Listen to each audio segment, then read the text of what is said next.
The trading post on station Kepler 442 hummed with the usual cacophony of 100 different species bartering, arguing, and conducting business. Odette weaved through the crowd, her worn leather jacket marking her as unmistakably human among the kaleidoscope of alien forms. Beside her, Ender carried a reinforced case, his eyes scanning the marketplace with practiced caution. There. Odette pointed toward a stall draped in iridescent fabric. Vexthor, the arms dealer. He's got the power cells we need. The Crithari behind the counter was an imposing figure, his four arms crossed in a gesture that transcended species. Skepticism. His chitinous exoskeleton gleamed purple under the station's artificial lighting, and his compound eyes tracked their approach with predatory interest. Humans. Vexthor clicked, his translator rendering the word with barely concealed disdain. What brings Earth's primitive spawn to my establishment? Odette smiled, the expression not reaching her eyes. We need Class 7 fusion cells. I hear you're the being to see. Perhaps. Two of his arms uncrossed, gesturing toward his impressive display of weapons. But currency is required, and I doubt you primitives possess anything of value. Your species still uses chemical propellants in your weapons. Chemical propellants! He barked a laugh that sounded like grinding metal. While the galaxy wields plasma and particle beams, you're still playing with controlled explosions. Ender's jaw tightened, but Odette placed a subtle hand on his arm.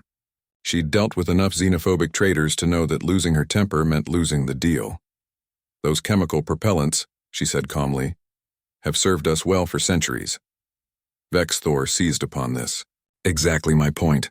Centuries behind the rest of civilization. Do you know why no one in the Galactic Commerce Guild takes human weaponry seriously? He didn't wait for an answer. Because they're loud, crude, and produce this absurd phenomenon you call recoil. Wasted energy pushing the wielder backward, inefficient, primitive, embarrassing. Is that so?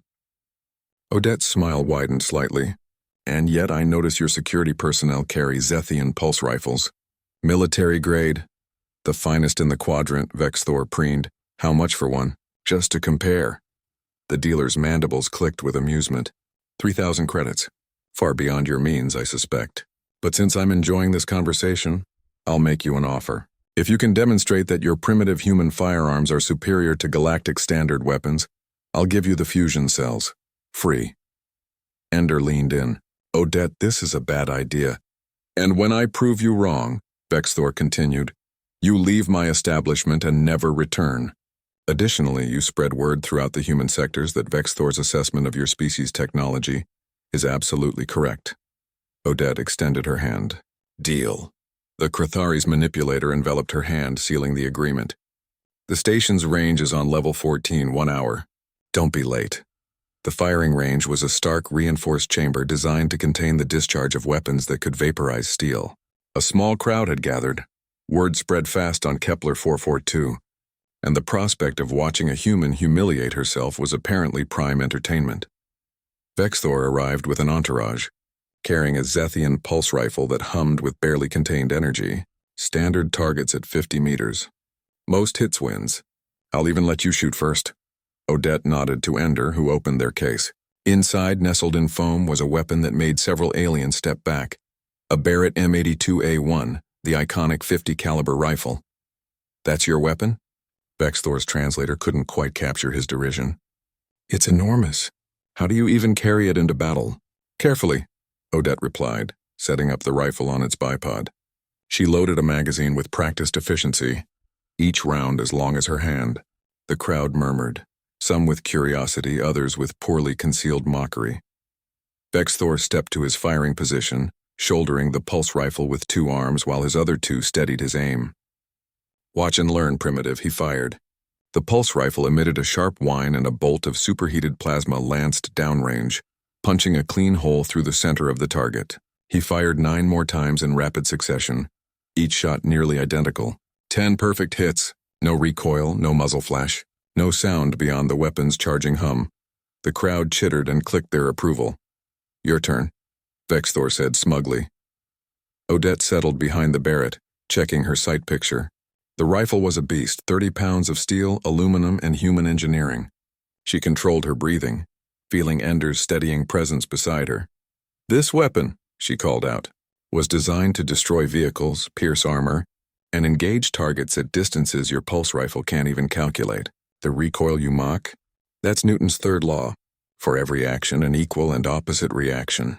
The energy that kicks back into my shoulder is the same energy. Traveling downrange at 2,800 feet per second, she squeezed the trigger.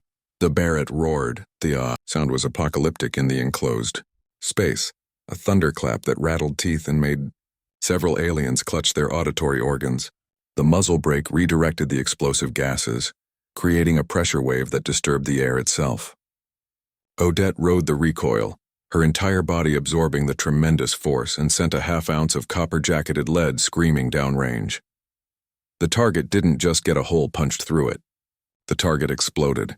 The round hit with so much kinetic energy that the entire target array shattered, fragments embedding themselves in the reinforced backstop. The structural support bent. Alarms began to wail as the range's safety systems detected potential hull compromise. Silence fell over the crowd. Odette worked the bolt, chambering another round.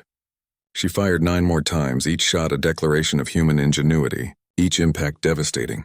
By the time she finished, there were no targets left, only debris and the acrid smell of gunpowder that made several aliens recoil. She stood, safing the weapon. You're right about one thing, Vexthor. Our weapons do have recoil. That's because we put all available energy into the projectile. No containment fields. No energy bleed-off. Pure directed force. And yes, it pushes back, because physics doesn't care about your opinions. She approached the stunned Crathery. Your pulse rifle is elegant, efficient, and perfect for most situations. But when you absolutely need to reach out and touch someone or something, through 3 feet of armor plating from a mile away, you don't call it primitive. You call it effective. Vexthor's forearms hung limp. Finally, he clicked a sound his translator rendered as a sigh. The fusion cells are yours.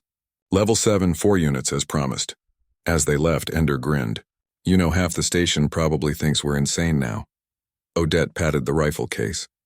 Let them. Sometimes being underestimated is the best weapon of all. Behind them, Vexthor watched them go, then turned to his assistant. Place an order for 3 dozen of those human rifles. And find out if they make anything bigger. Because in the cold equations of survival, there was no such thing as primitive. Only effective. And humanity had spent centuries perfecting the art of controlled violence. The galaxy was only beginning to understand what that meant. ND.